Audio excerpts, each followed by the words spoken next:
started.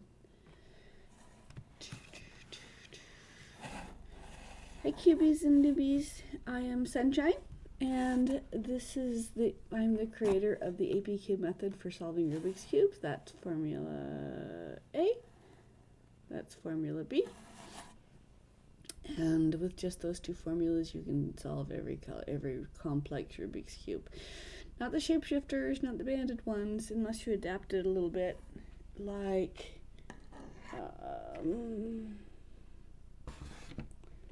this, for example. This one, it works on this one if you adapt B a little bit. But other than that, okay, this is my daily series. On Monday we did the corners, which solved the 2x2. On Tuesday we did the side edges, the opposite edges with the yellow and white edges. And on Wednesday we did the side edges, the not yellow or white, and that solved the 3x3 and got us here. This has the center. I worked on the center first on this one to show the parity. This is what happens when you solve a parity. A parity is caused by one of the centers being off a quarter turn.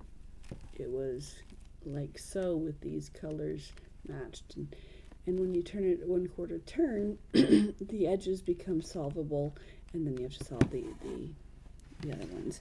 So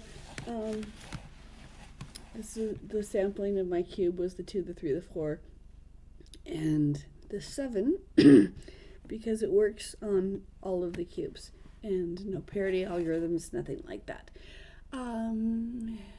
Good morning, new friends. Okay. Today is diagonals, the diagonal corn centers. The diagonal centers are done differently than the absolute center, like so.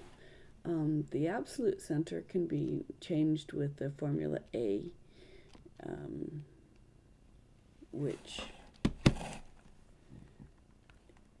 applied to this cube means this cube goes out of place, the space comes down, the cube goes into the space, and the cube and the space go back up again, and these three rotate. I could do it 2 more times, or I could flip it and do it 1 time on this side. Out, down, in, up. And that's because the absolute center is one piece, and it's always in that orientation. So, here is, let's start here. You pick a color at random that is not correct. Here's a blue. So blue is on front, the wrong color is on front, so let's hold the cube so where it wants to go is on top. That's good. This cube is going to go into this spot. So it's most advantageous. I don't want to bring the orange down because that's an opposite. White's okay, but green is more helpful to bring down out of the blue. So I'm going to line those up. That's the first horizontal blue is lining up. Then first up, move it so that it's in another row, another column. If you go this way, still in the same column, and so that's going to mess up my edges. You have to move it into the other direction. And then that is the second up. Then reverse and down, set the top, and your cube is placed. Let's pick another piece. Let's go for, just pick at random, any piece that's wrong, set it. Okay, this piece is going to line up to this piece. That's a good exchange. So that's your first blue. Then you go up, move to a different column, second up, which puts it to the back, reverse, brings it back and back, set the top, and act again. There's a red. I can bring, this is going to line up in this spot right here. Let's bring the orange down because that's most advantageous. So we go up, slide second up, reverse down, reverse down, set the top, pick another piece. This blue is a good one. Line it up there, so we go up, up, down, down. Okay, set the top. All right, let's demonstrate which three corners are being moved. It's actually, well, let's see what it is. Start with this one. I'm not going to do the lineup. Let's just do the actual formula B. So we go slide up, slide up, slide down, began here, and then it went to there. If I do it again, slide up, slide up, slide down,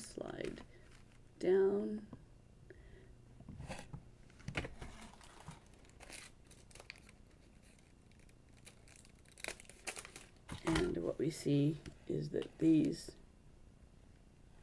are the three pieces that move. And so with that, if you want to just do the formula B and don't adapt the formula B to things, one of these two pieces is going to end up on this green. I want this green to end up on here. So if I can do it just formula B twice, and it'll be up there, up, up, down, down, and it moved from here to here, and now this one will place it up, up, down, down. So it's these three that are going to move. So this piece then, I'm just gonna work on these. So the easiest way is just to pick a cube at random. Here's an orange. Orange goes to the top. And I can, but if I don't want to use the bottom, if I just want to use just formula B with no adaptations, then if I put this over here, it will go up there. So I'm going to line up this piece so that this one is changing. Go up, up, down, down, and now I can place it here. Whatever piece comes down here is going to be here, and this is a good place for placing a white. So I'm going to place the white there. I'm going to go up, up, down, down, set the top, and now here's my white in the upper left corner. I'm working just with the upper left corner to show that I can do that. Okay, up, up, down, down. This is a little more thought, but it just uses the formula B, doesn't make you adapt it. So here's yellow wants to go over here, so I'm going to place it here so it can be placed. Two-step, up, up, down, down, and now it is where I can place these. Bringing the green down to here is a good way to place my green, working just with the upper left corner. So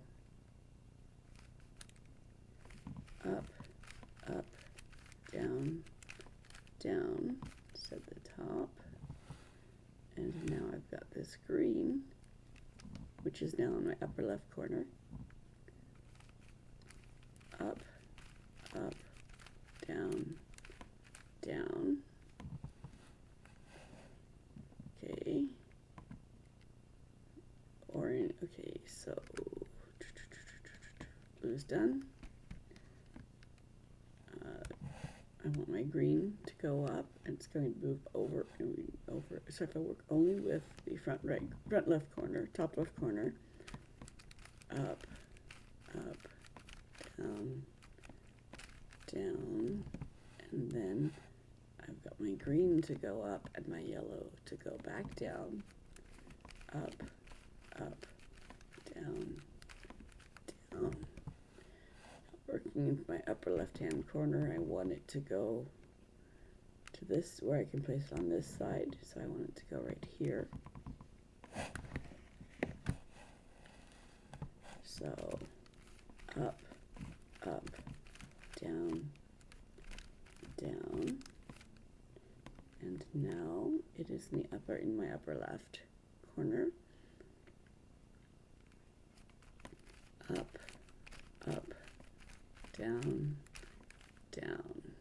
That's placed. I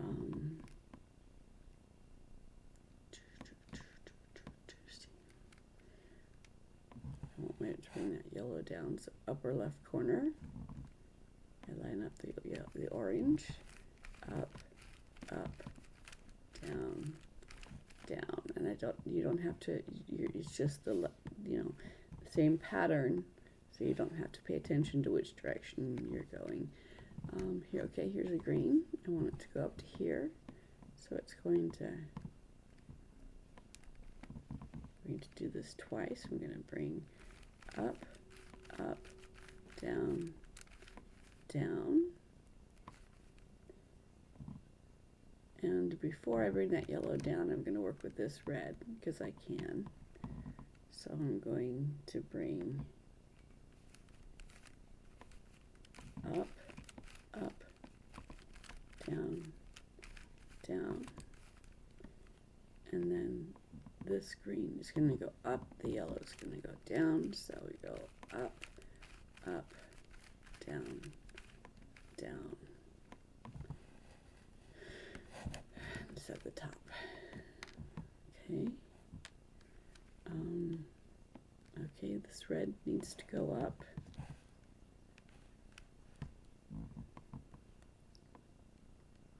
I'm going to bring the yellow down so I can place it before I bring the green down.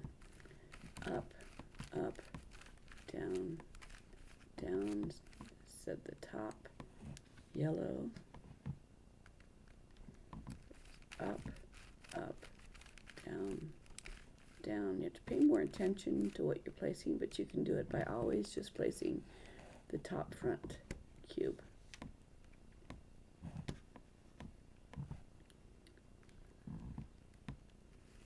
Up, up, down, down. Okay.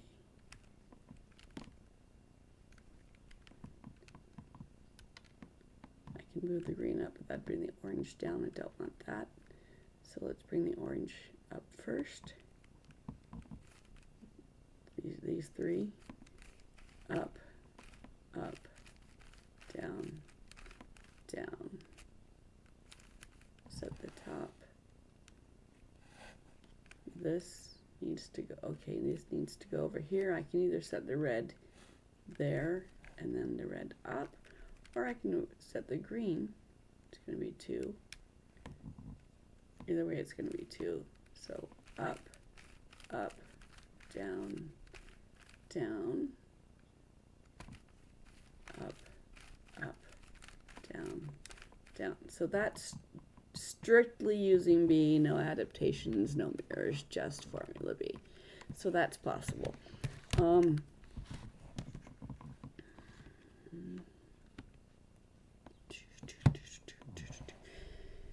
let's do this again.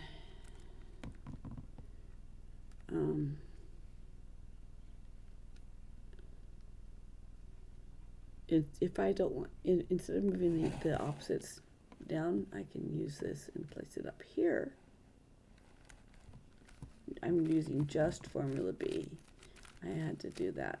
You know that I could solve using just formula B before I could throw the mirrors and into my solve, because I had to know that it would work. So here's a green. Let's put it up here.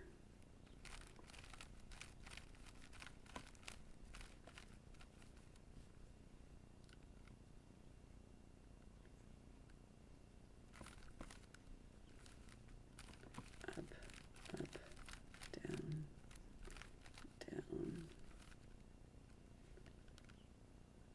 Okay, let's use this white or the green. Let's place, okay, okay, up, up, down, down. Sometimes you just have to work with the opposites. Okay, yellow, up, up, down, down. Set the top. Blue wants to go there, so I'm going to place it there. Up, up, down, down. Blue wants to go there, up, up, down, down. So for the beginners, it can be done using just the top corner, always applying it to the top left corner.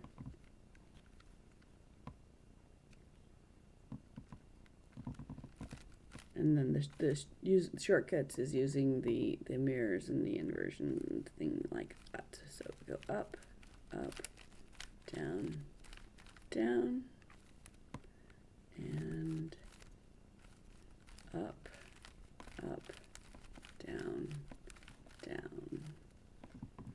Okay. There's a green wants to go to the top, so up, up, down, down, and again up, up, down. Using just the top left corner to apply B2 takes longer and more concentration, but it's less confusion from adapting the B. Now let's show how to adapt the B. Formula A does work. Okay, we're going to do corners. Here's a corner.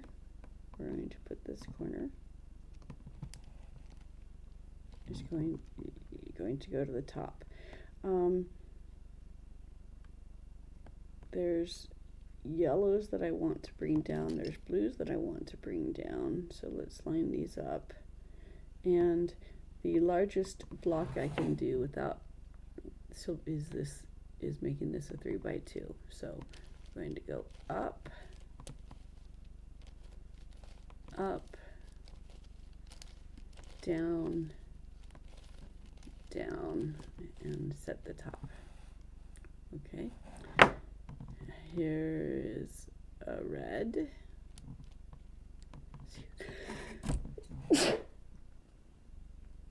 Excuse me. Okay. Here's a red. Red's on top. I'm using the spirit of B rather than the strict lines of B. So it's going to go to the red side. I can use these two. I can use, so let's find where we've got some blues that can come down.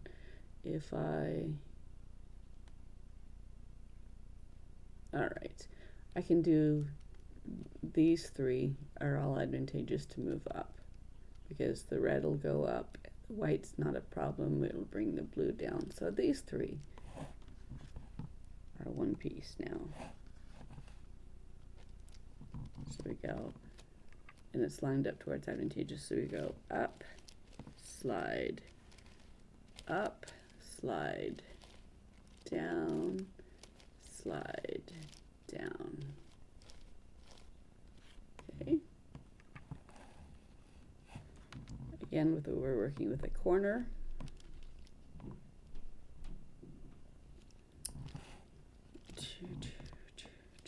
Yes, yellow wants to go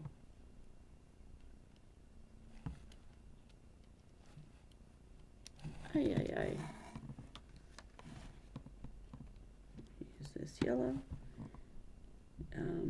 The green, this blue don't want to come down. So let's do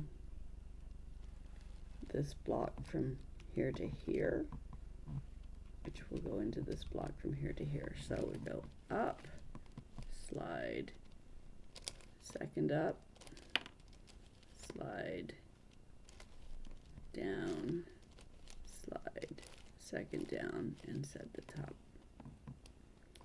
Okay. Here is a blue that wants to go up to the top. Looks like only one is really advantageous, so just the one. Up, up, down. Hello! Hello. Feel free to chat with me. Okay, so here's some more blues. And I'm working on just using the formula B. So these blues will want to go here, so I'm going to place them over here. Up, up, down, down, and now they're placed where they can go here. Okay. Looks like just the one because I don't want to bring the red down. So up, up, down, down.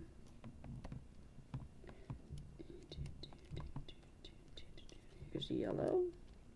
I want to bring the orange or the blue down. Let's bring the blue down so I can place it. So up, up, down, down, set the top, and this blue then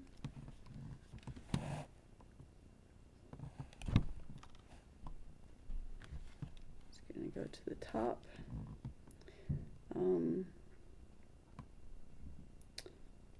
I don't want to bring the red down, so I'm going to bring these green down instead. It's going to be, again, so go up, up, down, down, set the top. Okay. We still want to move that blue up, so I'm going to bring the red down, and that's okay.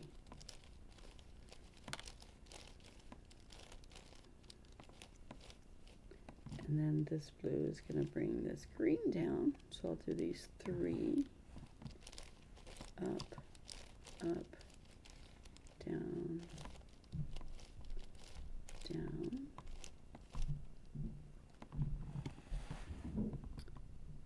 And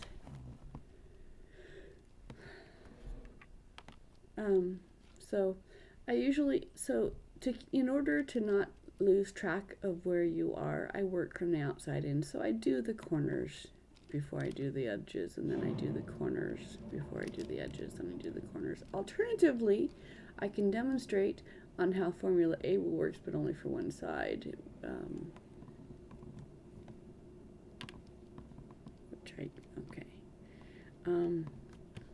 So this green wants to go up.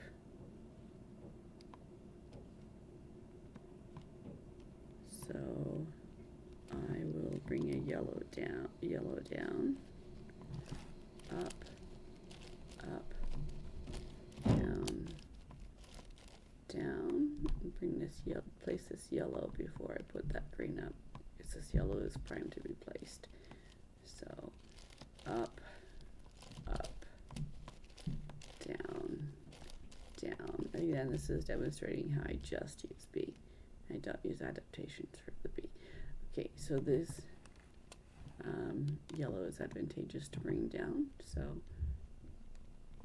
I will bring the yellow down. The orange is also advantageous, so I'll use both of these as one. Up, up, down, down. Working just on corners. Here's a yellow, just on the upper left-hand corner actually. There's a yellow, and I'll bring either the blue down, which there isn't one, or the orange down, which there is one, or a white down, which is opposite. So I just play around with the colors at this point in time. So these 4 colored corners are done. Here's a white. All right, wants to go up there, so I'll work with this one. I want to bring a red or a blue down, can't really, so I'm going to bring the green down. So we go, let's see how big is advantageous. I want this red to come down as well. So these 2, up, up, down, down. And now this white is ready to go up. It's going to bring an orange down, and that's okay. Sometimes that happens. Up, up, down, down. Okay. Righty, here's one. Upper left corner. I'm going to bring, there's no white to bring down, so I'll bring the greens down. All 4 of these are advantageous. So up, up, down, down. One reason why I don't like I do the centers last is because the corners and edges keep me straight on which row I'm working on when there's a lot of rows. So here's another orange. I'll bring the red down, up, up, down, down, set the top.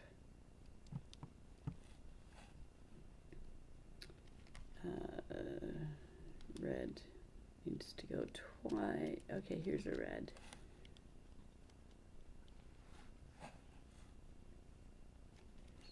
There's a red, good. I can bring the green down, or I can bring the orange down. I'm going to bring the green down. So these 4 are advantageous.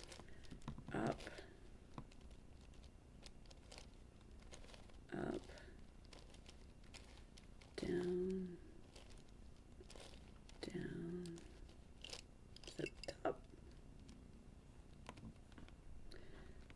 Okay, here's a red and here's the green. So up, up, down, down, because I'm paying attention to both of these. And then greens in the upper left corner to place. Up, up. Notice that I'm only doing a strict Formula B. I'm not adapting it because newbies get confused. Okay. Here's an orange. Here's another corner. I'm going to bring down the red. Up, up, down, down. Now I've got an orange, which, oops, said the top, sorry, there. Now I've got an orange to move to the top and a blue to come down.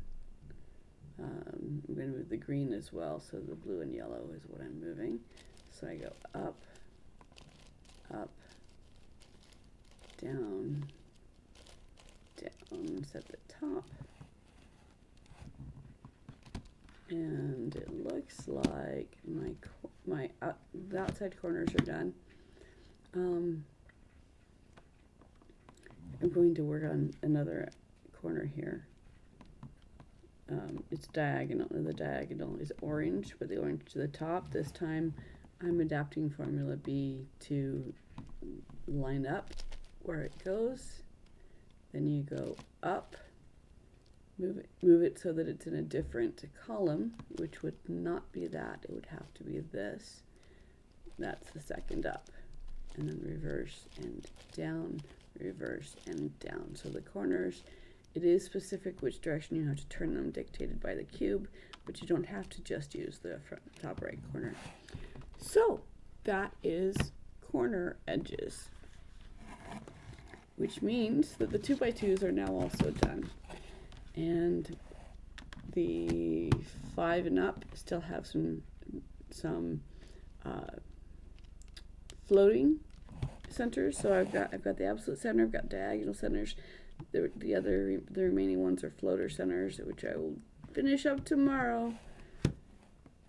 And what makes them floaters is it doesn't matter which way you turn unless you're trying to make a pretty pattern with other cubes. So goes to the top.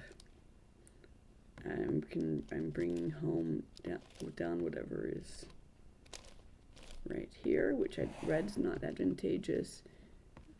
Red's not advantageous. White or yellow is, so I'll bring the white one down. So I move it up. Now, moving it to a different row can be this way or this way.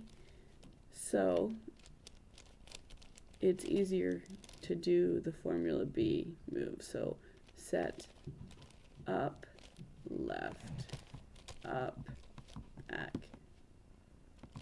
down, back, down. It can be, again, it can be done in either direction, so the edges that you displace remind you which way you're going. And I will do more of that tomorrow. Oh, okay. I created my own terminology.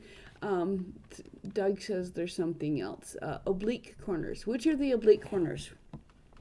What I'm calling the diagonals or what I'm calling the floaters? Because I will use the proper terminology now that I know that there's a terminology. In split orbit. So what I'm calling the floaters, the ones that you can turn either way as long as you go to the different column. You're right. I always get centers and corners messed up. I know words, I just don't use them the right way. Yes, they are centers. So I've got what I've been calling absolute centers, diagonal centers, and floater centers. You're calling oblique centers. I did it again. Centers. So for example, these three right here would be called oblique centers, if I'm understanding. Is that correct? Not the middle one. Not the middle one. Okay, this is called an edge center.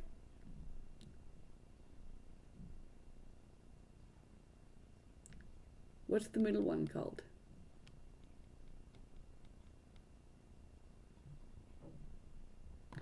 There's no standard word for the middle one. Edge center makes perfect sense. Edge center does make perfect sense. Okay, all right. I can do that. I can make that change in my vocabulary because I was just working with the way that they're solved and that it can go in either direction in order to make pretty patterns on your front instead. So these two then are oblique centers. Where's my 5? Okay, so a 5 by 5 then, we've got corners, we've got the absolute center, we've got the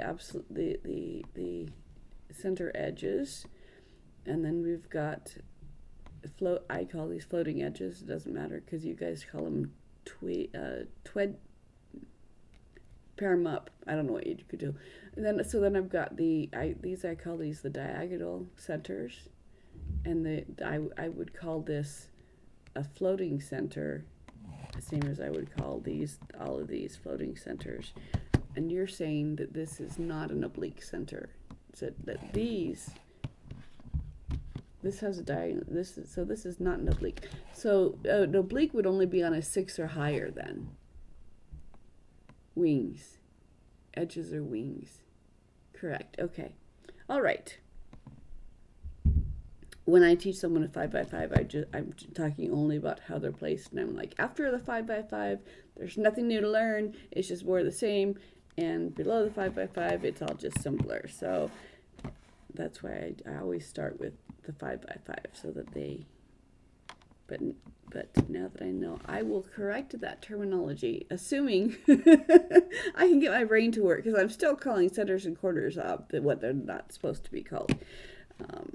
I know words, they just don't come out for me the same way each time. All right, thank you for that new bit of information. That's good. My novelty item for today is that cube.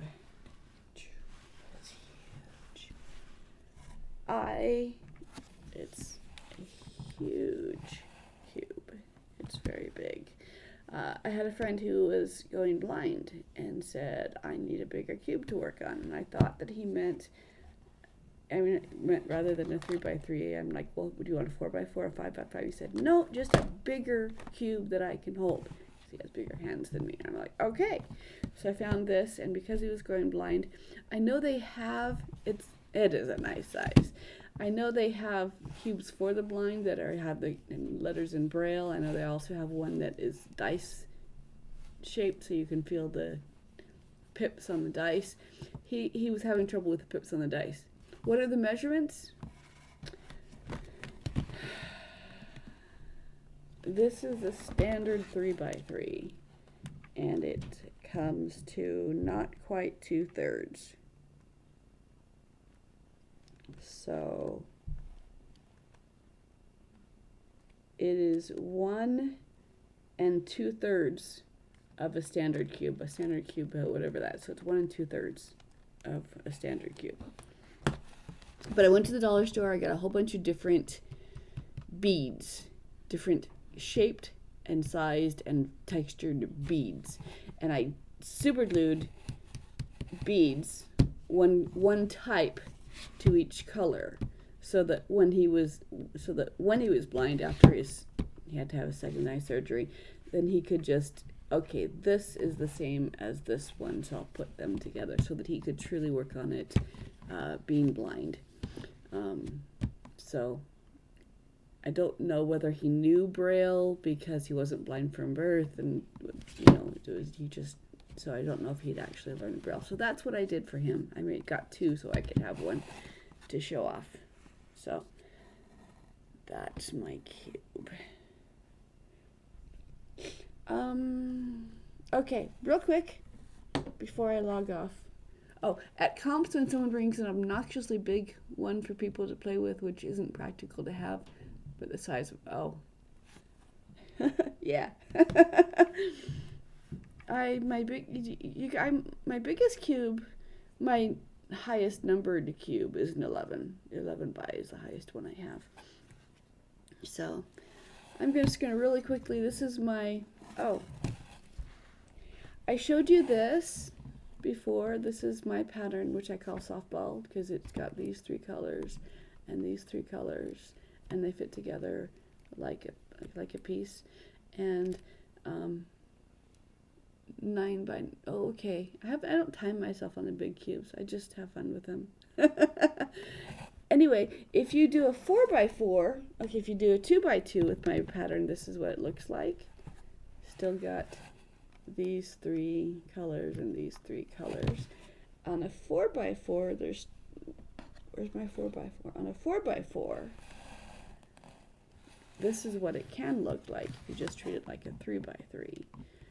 But if you do a 3x3 and a 2x2, I'm going to show, I had that done and I undid it. But if you do a 5x5, it can look in one of 2 ways. Because, where's my other 5? Where's my other 5? 5, 5, 5. 5. It can look 2 ways, depending on whether you do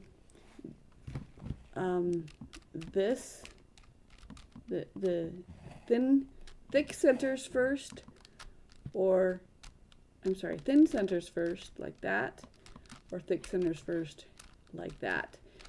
It'll either end up with just stripes, stripes, stripes, stripes, stripes, stripes, stripes, stripes, stripes, or stripes with a little curly cue, linking them together. So those are two ways that my softball pattern can work as on larger cubes. Patterns like a cube and checkerboard patterns. I like this though. This is just because I came up with it. I also love rainbows, and so what you were saying the other day about the super flip and the which looks like a checkerboard, but it's got rainbow colors. It's got the green and the red and the blue and the orange and yellow, so that's a fun one. This pattern is uncommon. I don't know that I've ever seen it before. Like I said, I created it back in the 80s, but I have not. So I think I'm the only one who does it. But it's easily unsolved. I originally just memorized how to do it because I didn't have A and B back then. But now, so you use stripes along the sides and line up one of your stripes. And then you're going to do, it's a Lego cube, yes. Oh, really? Yours is black. I wish that you could that it was shaped so that you could put a piece like a 3 by big this way sideways. You can't. They're not touching and they're not far enough away to be able to build on top of them other than just the 2 by 2. So really quick, formula B. The Legos can't build, yeah. So up, up, down, down, slide the top, undo it for another B, up, up, down, down, slide the top. Okay, then that's 2. Upside down and sideways. Do 2 more formula B again. Up, up, down, down, slide. Formula B again. Up, up, down, down, slide. Now it just looks like 2 parodies on the top and on the bottom. Of course, 2 parodies is not a parody till there's just 2. So I'm going to move this left piece up to the front so I can do a formula B on these edge pieces, which was going to put this one where it wants to be. Up, up, down, down, and then lower the left. And now this piece is going to go to the bottom and sideways, so it also is in the left. Bring it up and do 2 more B's. Up, up, down, down, up, up, down, down, and lower the left side. So from a solved cube it goes to stripes, from a striped cube it goes to solves. And so it's some setup with 7 B's.